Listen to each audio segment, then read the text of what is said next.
अध्याय 10 संज्ञा के विकारी तत्व, लिंग, वचन तथा कारक, declensions of noun, gender, number and case.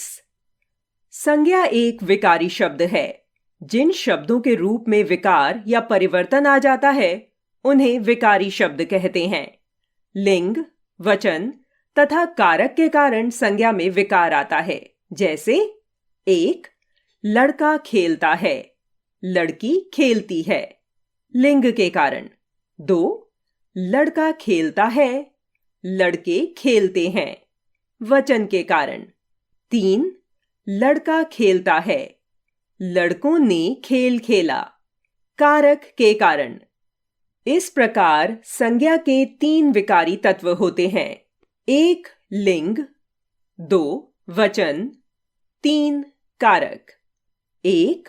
लिंग, जेंडर, शब्दों का वह रूप जिससे पुरुष जाति अथवा स्त्री जाति का बोध हो उसे लिंग कहते हैं। जैसे आदमी, औरत, गाय, बैल, शेर, शेरनी। लिंग के भेद, काइंड्स ऑफ जेंडर। हिंदी भाषा में लिंग 2 प्रकार के होते हैं। 1. पुल्लिंग, 2. स्त्रीलिंग। 1. पुल्लिंग, शब्दों का वह रूप जिससे पुरुष जाति का बोध होता है पुल्लिंग कहलाता है। जैसे लड़का, हाथी, शेर, चूहा, दादा, मामा आदि। 2. स्त्रीलिंग, शब्दों का वह रूप जिससे स्त्री जाति का बोध होता है स्त्रीलिंग कहलाता है। जैसे लड़की, गाय, माता, सास, शेरनी आदि। पुल्लिंग की पहचान, पहाड़ों, समुद्रों तथा देशों के नाम पुल्लिंग होते हैं। जैसे हिमालय, हिंद महासागर, भारत आदि। दिनों व महीनों के नाम पुल्लिंग होते हैं। जैसे सोमवार, बुधवार, मार्च, अप्रैल आदि। धातुओं के नाम पुल्लिंग होते हैं। जैसे सोना, लोहा, तांबा, पीतल आदि। अपवाद, चांदी। 4. रत्नों के नाम पुल्लिंग होते हैं। जैसे हीरा, पन्ना, नीलम, मोती आदि। 5. शरीर के कुछ अंगों के नाम पुल्लिंग होते हैं। जैसे हाथ, पैर, सिर, गला आदि। अनाजों व पेड़ों के नाम पुल्लिंग होते हैं। जैसे गेहूं, चना, जौ, शीशम आदि। पृथ्वी को छोड़कर सभी ग्रहों के नाम पुल्लिंग होते हैं। जैसे सूर्य, शनि आदि। प्राणियों में समूह या समुदाय का ज्ञान कराने वाले कुछ शब्द पुल्लिंग होते हैं। जैसे दल, झुंड, मेला आदि। द्रव पदार्थों के नाम पुल्लिंग होते हैं। जैसे पानी, घी, तेल, पेट्रोल आदि। स्त्रीलिंग की पहचान, जिन संस्कृत संज्ञाओं के अंत में आ, ई हो वे स्त्रीलिंग होते हैं। जैसे दया, कृपा, रेणु, धेनु, आत्मा, प्रतिज्ञा, माया, छवि, मति आदि। 2. जिन शब्दों के अंत में आवट, आहट, इया, ता, आई, ई, इमा, आस, री आदि आते हैं वे प्रायः स्त्रीलिंग होते हैं। जैसे गर्माहट, घबराहट, मिलावट, चुटिया, लघुता, चिंता, बुराई, भलाई, अमीरी, गरीबी, लालिमा, प्यास आदि। नदियों तथा झीलों के नाम स्त्रीलिंग होते हैं। जैसे गंगा, यमुना, झेलम, डल आदि। तिथियों के नाम स्त्रीलिंग होते हैं। जैसे पूर्णिमा, अमावस्या, एकादशी आदि। भाषाओं, लिपियों तथा बोलियों के नाम स्त्रीलिंग होते हैं।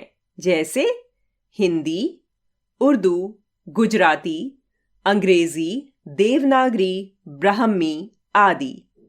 आहारों के नाम स्त्रीलिंग होते हैं, जैसे रोटी, सब्जी, पूड़ी, खिचड़ी, खीर आदि। नक्षत्रों के नाम स्त्रीलिंग होते हैं, जैसे चित्रा, रोहिणी, कृतिका, आद्रा आदि। शरीर के कुछ अंगों के नाम स्त्रीलिंग होते हैं, जैसे छाती, कमर, आंख, अंगुली, नाक, जीभ आदि। पुल्लिंग से स्त्रीलिंग बनाने के नियम। पुल्लिंग शब्दों से स्त्रीलिंग बनाने के कुछ मुख्य नियम इस प्रकार हैं। 1. अंतिम अ को आ करके। पुल्लिंग, स्त्रीलिंग। आचार्य, आचार्या। प्रिय, प्रिया। बाल, बाला। मूर्ख, मूर्खा। छात्र, छात्रा। वृद्ध, वृद्धा। 2. अ का ई करके। पुत्र, पुत्री। कुमार, कुमारी। कबूतर, कबूतरी। हिरन, हिरनी। आ का ई करके। लड़का, लड़की। बेटा, बेटी। बड़ा, बड़ी। छोटा, छोटी। दादा, दादी। चाचा, चाची। घोड़ा, घोड़ी। पीला, पीली। 4. नी जोड़कर। पुल्लिंग, स्त्रीलिंग। शेर, शेरनी। मोर, मोरनी। ऊंट, ऊंटनी। जाट, जाटनी। भील, भीलनी। गीदड़, गीदड़नी। 5. आइन जोड़कर। चौबे, चौबाइन। पंडित, पंडिताइन। ठाकुर, ठकुराइन। चौधरी, चौधराइन। 6. इन जोड़कर। लोहार, लोहारिन। माली, मालिन। नाग, नागिन। नाई, नाइन। कहार, कहारिन। तेली, तेलिन। 7. आनी जोड़कर। नौकर, नौकरानी। जेठ, जेठानी। इंद्र, इंद्राणी। सेठ, सेठानी। देवर, देवरानी। मेहतर, मेहतरानी। 8. आ को ईया करके। बूढ़ा, बुढ़िया। चूहा, चूहिया। लोटा, लुटिया। कुत्ता, कुतिया। डिब्बा, डिबिया। गुड्डा, गुड़िया। 9. अक का इका करके। बालक, बालिका। सेवक, सेविका। याचक, याचिका। नायक, नायिका। अध्यापक, अध्यापिका। शिक्षक, शिक्षिका। 10. मान का मति तथा वान का वती करके। श्रीमान, श्रीमती। पुत्रवान, पुत्रवती। शक्तिमान, शक्तिमती। गुणवान, गुणवती। 11. ता को त्री करके। दाता, दात्री। कर्ता, कर्त्री। प्रबंधकर्ता, प्रबंधकर्त्री। अभिनेता, अभिनेत्री। 12. कुछ शब्दों के लिंग पूर्णतः भिन्न होते हैं। ऐसे शब्दों को पुल्लिंग से स्त्रीलिंग में बदलने के लिए कोई नियम नहीं होता। पुल्लिंग, स्त्रीलिंग। पिता, माता। भाई, बहन। ससुर, सास। पति, पत्नी। वर, वधू। नर, मादा। युवक, युवती। सम्राट, सम्राज्ञी। वीर, वीरांगना। ताऊ, ताई। राजा, रानी। विद्वान, विदुषी।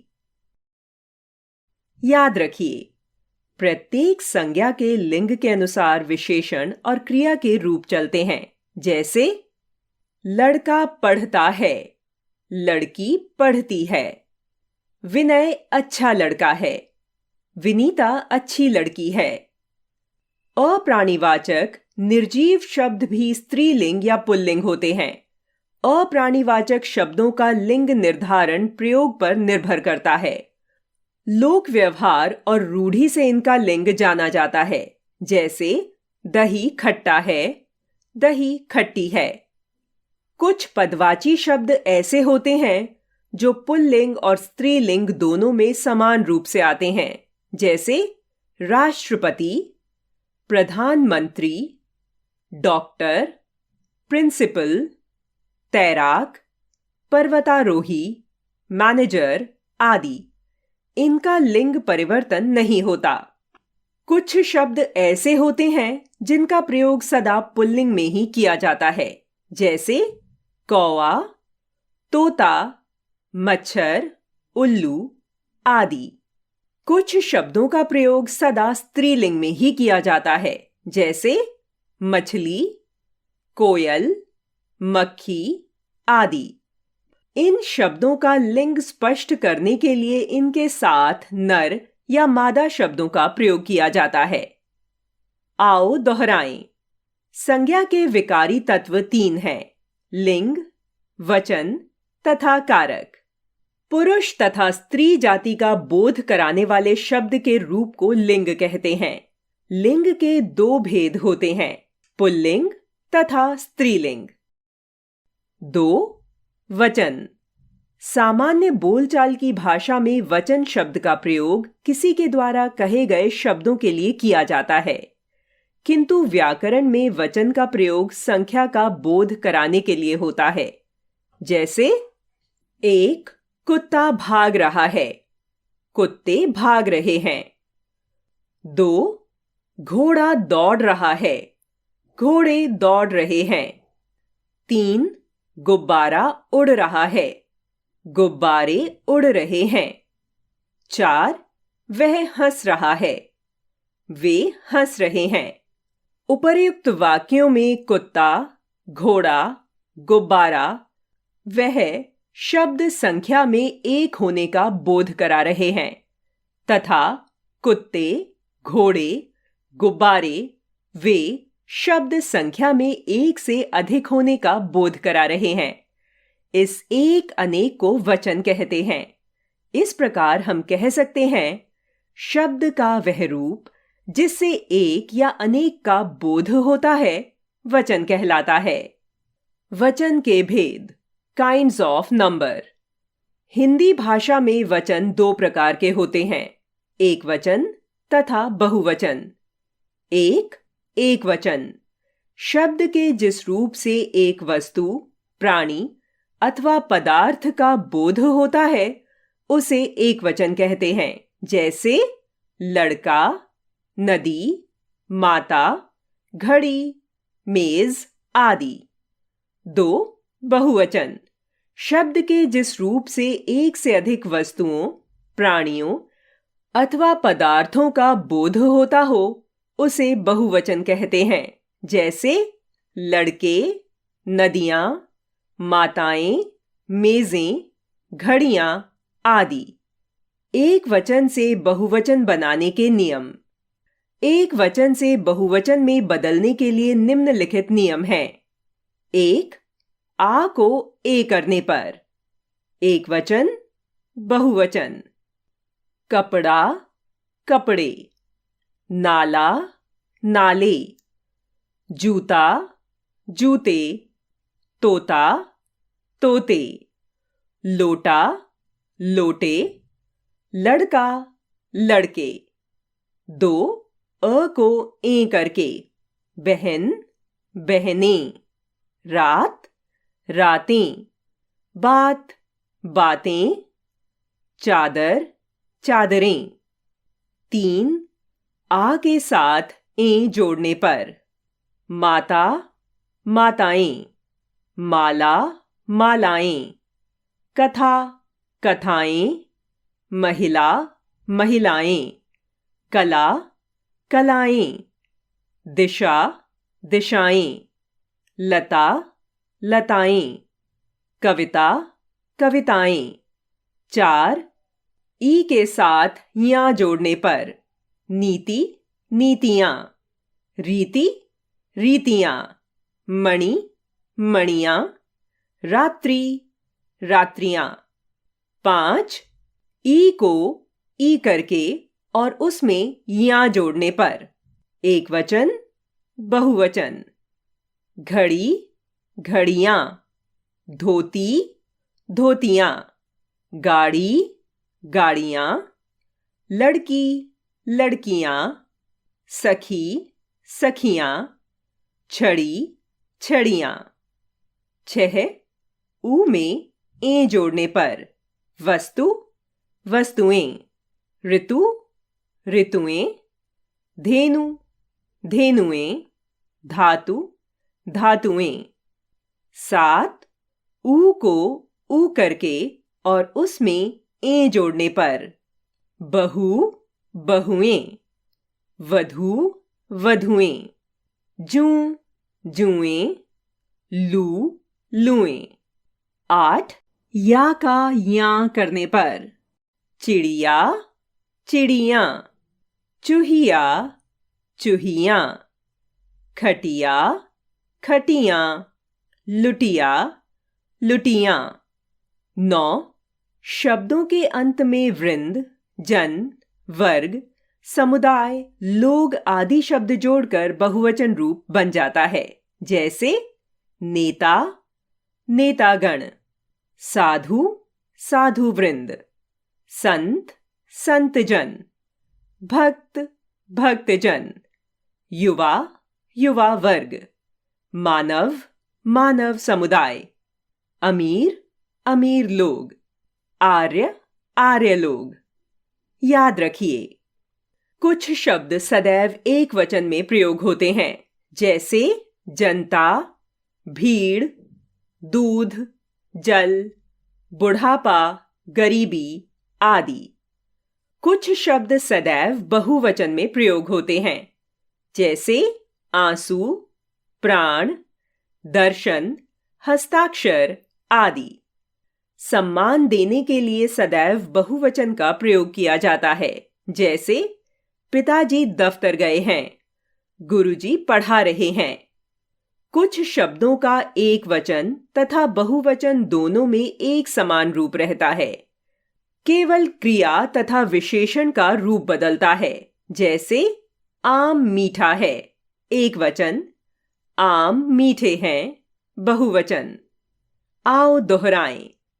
शब्द के जिस रूप से एक या अनेक का बोध हो उसे वचन कहते हैं।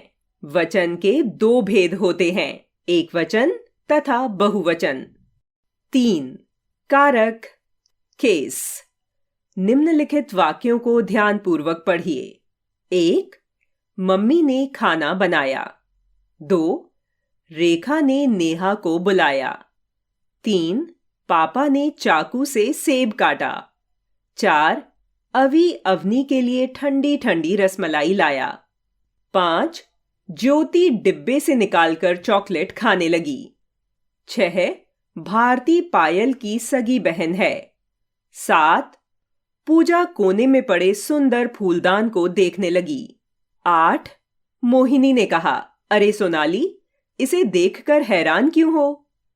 उपर्युक्त वाक्यों में आप देखते हैं कि रंगीन शब्दों के साथ ने, को, से, द्वारा, के लिए, से अलग होने का भाव, की, में, अरे आदि कुछ चिन्ह लगे हैं।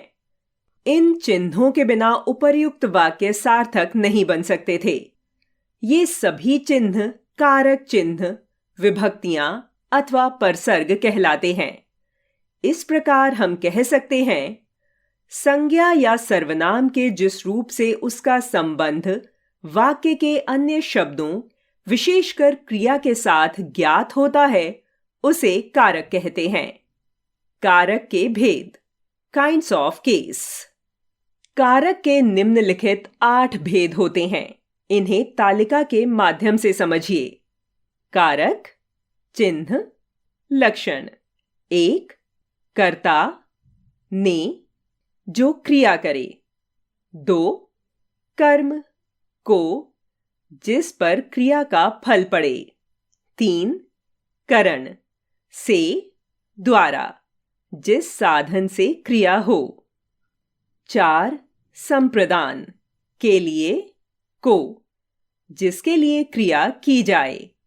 5. अपादान, से, अलग होने के अर्थ में, जिससे कोई वस्तु अलग हो। 6. संबंध, का, के, की, रा, री, रे, जो दो शब्दों का संबंध जोड़े। 7. अधिकरण, में, पर, जहां क्रिया घटित हो। 8. संबोधन, हे, अरे, जब किसी को संबोधित किया जाए। कारकों का परिचय। 1. कर्ता कारक, संज्ञा अथवा सर्वनाम के जिस रूप से क्रिया के करने वाले का पता चले उसे कर्ता कारक कहते हैं। इसका चिन्ह ने है, जैसे मोहन ने पाठ याद किया। यहां पाठ याद करने का काम किसने किया? उत्तर है मोहन ने। मोहन ने कर्ता कारक है। अन्य उदाहरण, राम पढ़ता है, सीता खेलती है। यहां पढ़ने की क्रिया राम कर रहा है, खेलने की क्रिया सीता कर रही है। ये दोनों कर्ता कारक हैं। कर्ता कारक में अनेक स्थलों पर परसर्ग चिन्ह ने नहीं आता है। 2. कर्म कारक, क्रिया के व्यापार का फल जिस पर पड़ता है उसे कर्म कारक कहते हैं। जैसे क, सुधीर ने कुत्ते को मारा। ख, नीरज कहानी पढ़ रहा है। यहां मारने का फल किस पर पड़ रहा है? कुत्ते पर। पढ़ने का फल किस पर पड़ रहा है? कहानी पर। अतः कुत्ता और कहानी कर्म कारक हैं। 3.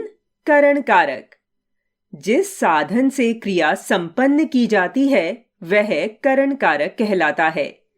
इसका परसर्ग से, द्वारा है।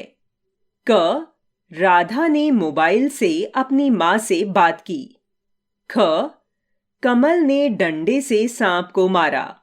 यह बात किस साधन से की? मोबाइल से। मारने का काम किस साधन से किया? डंडे से। अतः मोबाइल और डंडा ये दोनों करण कारक हैं।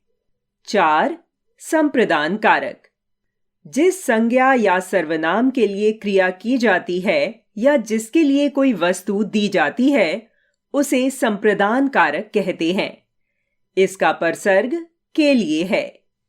कभी कभी के लिए की जगह को का प्रयोग किया जाता है। जैसे क, पंडित जी के लिए कुर्सी लाओ। ख, भिखारी को कमीज दे दो। यहां कुर्सी लाने का काम किसके लिए हो रहा है? पंडित जी के लिए। कमीज किसको दी जा रही है? भिखारी को। यहां पंडित जी तथा भिखारी संप्रदान कारक है। 5. अपादान कारक, जिस संज्ञा या सर्वनाम से किसी चीज के अलग होने का बोध हो वह अपादान कारक कहलाता है। इसका परसर्ग से अलग होने का भाव है। जैसे क, पेड़ से फल गिरते हैं। ख, कुर्सी से लुढ़क कर मैं गिर गया। यहां गिरने का काम कहां से हुआ? पेड़ से और कुर्सी से। अतः पेड़ और कुर्सी दोनों अपादान कारक हैं। विशेष, जिससे पढ़ा जाए, डरा जाए, लज्जा आए या तुलना की जाए उसमें भी अपादान कारक होता है। 6. संबंध कारक, संज्ञा अथवा सर्वनाम के जिस रूप से एक व्यक्ति, वस्तु या पदार्थ का दूसरे व्यक्ति, वस्तु या पदार्थ से संबंध का बोध होता है वह संबंध कारक कहलाता है। इस कारक का परसर्ग का, के, की और रा, रे री है, जैसे क, यह नेहा की पुस्तक है। ख, मेरा घर सामने है। पुस्तक किसकी है? नेहा की। घर किसका है? मेरा। अतः यहाँ नेहा और मेरा संबंध कारक है। 7. अधिकरण कारक। संज्ञा अथवा सर्वनाम के जिस रूप से क्रिया के आधार का ज्ञान होता है वह अधिकरण कारक कहलाता है। इस कारक का परसर्ग में और पर है।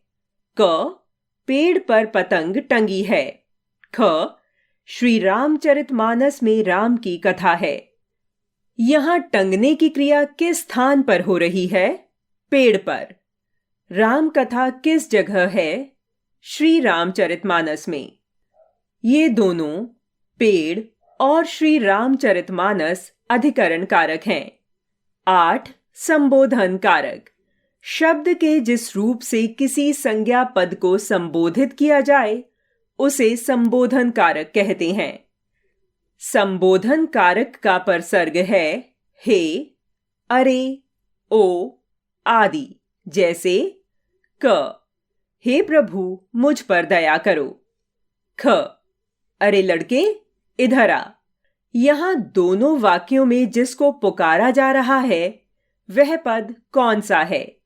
हे प्रभु तथा अरे लड़के। अतः ये दोनों संबोधन कारक हैं। आओ दोहराएं। कारक संज्ञा या सर्वनाम शब्दों का संबंध वाक्य की क्रिया से स्पष्ट करते हैं। कारक के 8 भेद हैं। 1. कर्ता, 2. कर्म, 3. करण, 4. संप्रदान, 5. अपादान, 6. संबंध, 7. अधिकरण, 8. संबोधन।